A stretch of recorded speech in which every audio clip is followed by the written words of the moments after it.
That's it, right? So, praise and recognition, the one we're focusing on today. I've picked this one because it is the shortest, the simplest one of the modules that I do. And it doesn't have so much dependency upon other issues raised in the rest of the program. Because it is largely based on common sense.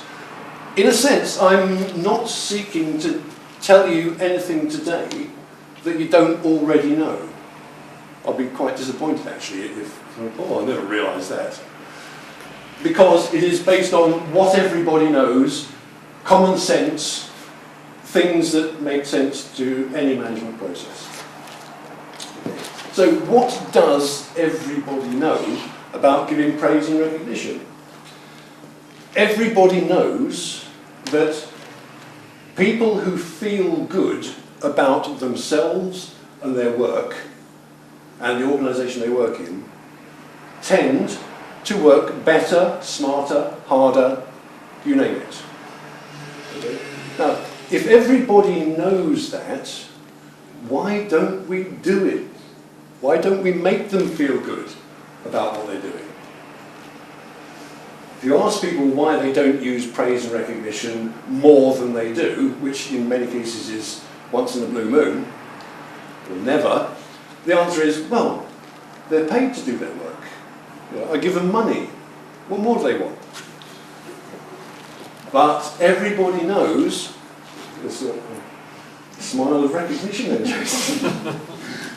Everybody knows that if you use people management techniques to make people feel good about what they've done that is right, make them feel good about doing right, then they will do more of it. There's a lot of psychological theory behind this, but basically it is that if you catch them doing good and reward them in some way that they value, they're going to do it more often. Which is what you want, isn't it? Okay?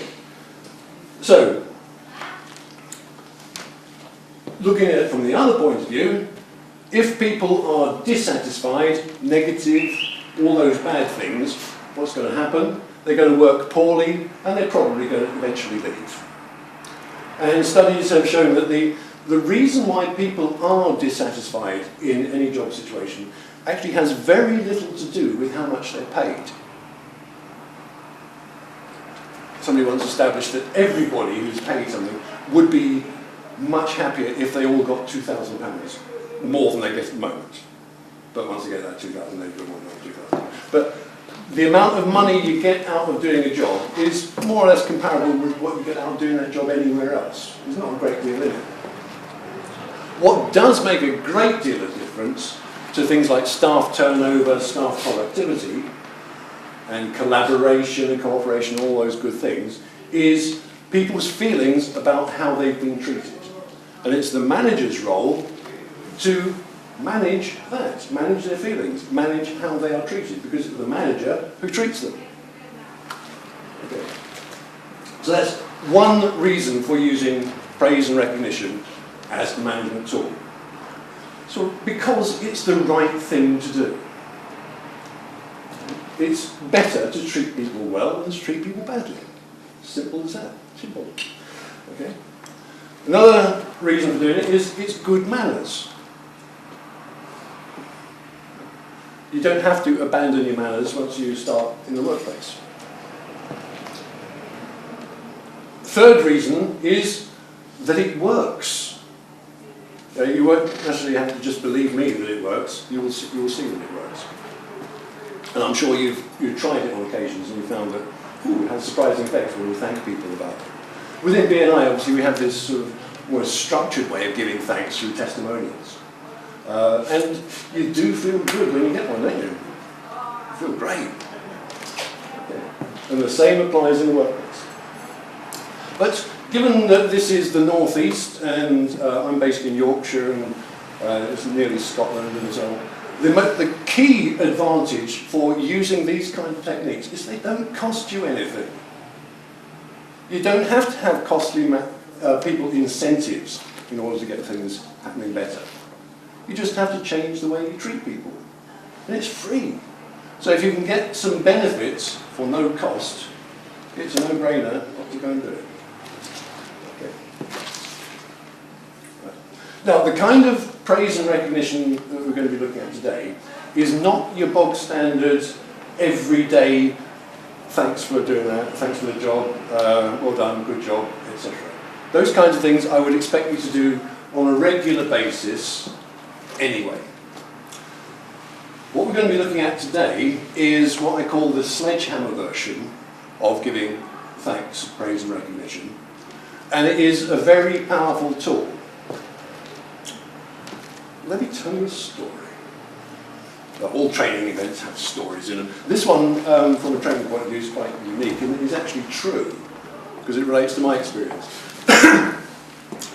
Many, many years ago, more than I care to remember, I was at primary school, and we had to do the bog standards, what I did on my holidays type essay. And these were all collected in, the teacher marked them and was handing them back. So, got to mine and said, now everybody, I'd like you to listen to Stephen's essay. I was Stephen in those days. And she read it out. And she said, I'm very pleased with this essay. And I'll tell you why. In the first paragraph, there are 3 sentences. Oh, it was only about 7. And there is no use of the word and in those sentences at all. Because at 7, what do you do? We went to the seaside and I had an ice cream and we saw the Punch and Judy Man and that sort of writing. Mine, by some quirk, I don't know, had no ands in it. And she went on to the second paragraph and said, and Stephen has also put in a subordinate clause. I'll tell you what that is. It says, we went to see the Punch and Judy Man, who was very funny. As opposed to, we went to see the Punch and Judy Man, it was very funny, or and it was very funny. Okay? So, that praise, I can remember to this day. There's 2 possible explanations for that. One is the early onset of Alzheimer's, in that I'm remembering childhood events much more than I can remember what happened last week. Or it could be that that praise and recognition was done in such a way which made it memorable. Well, I prefer to think it was the second. And by the end of this session, you'll be able to spot similarities between what I'm saying and what that teacher did. Now, in fact, that praise and recognition has affected the rest of my life. Because, rightly or wrongly, ever since then, I've regarded myself as a word person.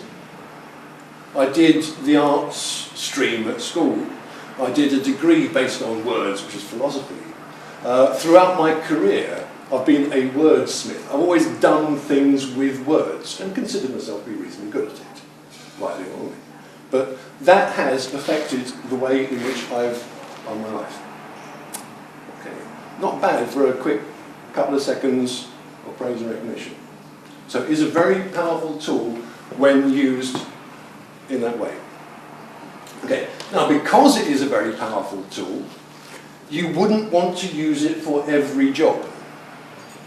Your sledgehammer is not the only tool in the toolbox. Okay, but when you need it, you might as well use it. It is, in some cases, the best tool for the job. So you have to be selective about who you apply it to.